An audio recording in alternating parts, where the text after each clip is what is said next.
These are the women of the community gardens of rural Gambia. Day in, day out, they are working hard to provide for their families. This labor-intensive job is becoming harder every year due to the effects of climate change. We have a lot of problems. Land degradation.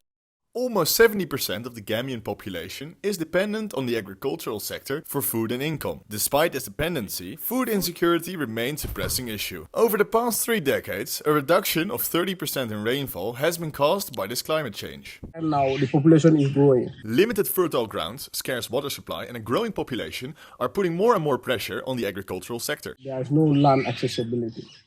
But looking at currently in the gardens, you will have maybe 800,000 liters of water. And then the farmers will complain that it is not enough. The Gambia is a vibrant country with a rich culture and super friendly people. It's not for nothing they call this the Smiley Coast of Africa. It's located on the west coast and surrounded by the country of Senegal. The Gambia River that runs through the country is a rich source of life. We've had 3 beautiful months to experience the West African culture and its people to their fullest. We've had many great moments and met a lot of great people along the way.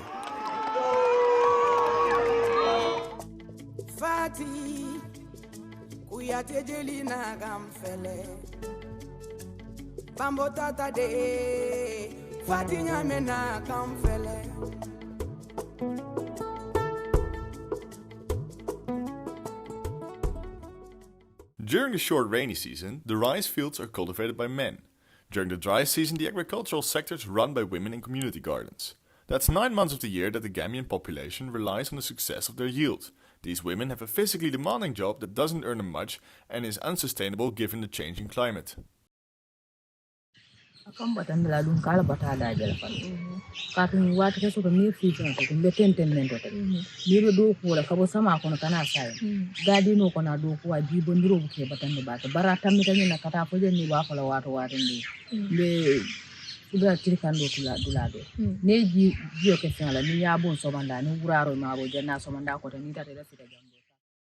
The goal of our project is to introduce hydroponics to these women groups. The introduction of hydroponics offers a sustainable alternative to traditional agriculture.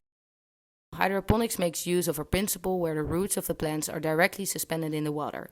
Hydroponic systems are noticeably more water efficient, reducing dependency on the erratic rainy season. Consequently, these systems can generate more food with less water, and their low labor intensity represents a significant contribution to enhancing food security and alleviating poverty in the Gambia.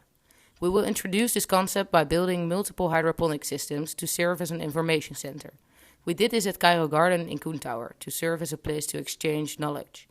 Koen Tower is located in the mainland of the Gambia, where there is little available land for agriculture. We also built a system at the Armitage School in Janjanbureh to involve the youth of the Gambia. During this project, we will be closely working together with Pitas Kamara and Kairoh Drame. My name is Seni Kamara. That's the real name, but I'm commonly known as Peter Kamara. Pitas works as a night guard at Kairoh Garden and is a football coach in his spare time. He's very knowledgeable about agriculture as he attended an agriculture college and also grows his own crops at his compound.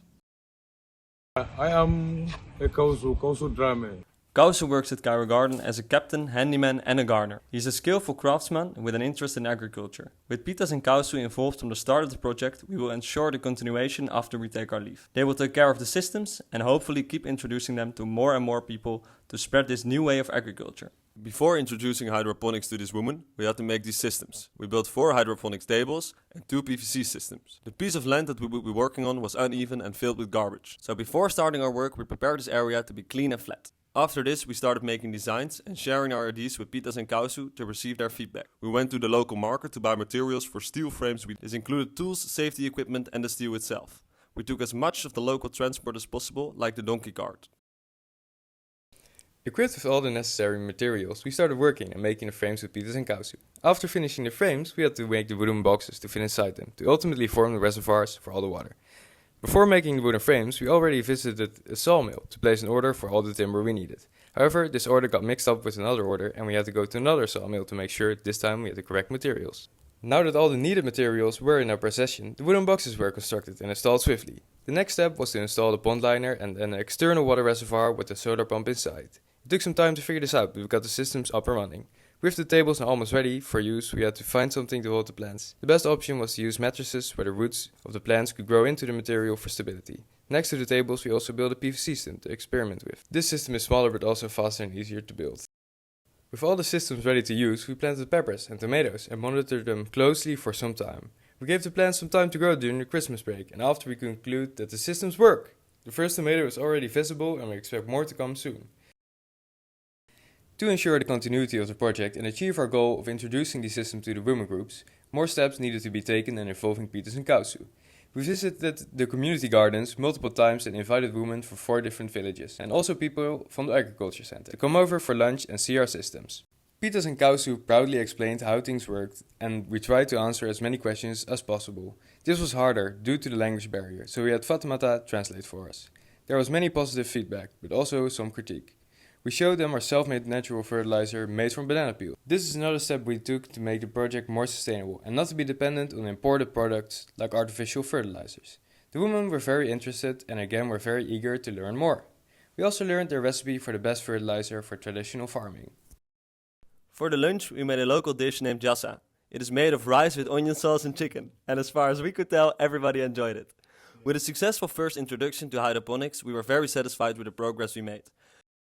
There was, however, another step we took to introduce our project to more people. We visited Armored School in Janjambure, and together with a group of 10 students we made another system that could be used for vertical farming. Hopefully the knowledge of hydroponics keeps growing in these groups, and eventually they will start using them one way or another. If hydroponics wants to be successfully implemented in the community gardens for the women groups, the cost needs to be drastically cut down. This project was good to pioneer the possibilities of such systems in these kinds of areas, but it's not a realistic way of applying hydroponics here. We hope we left a positive impact and a good first step to making hydroponics in the Gambia possible. We would like to thank the TU Delft for this opportunity and also Otto Kroeze and Renske Verbeek for their support and advice from the Netherlands. We would also like to say a thank you to Students for Sustainability and Otto Kroeze for helping fund this project. We are Lucas, Emma, Daan and Wessel, and this was a short insight to our project.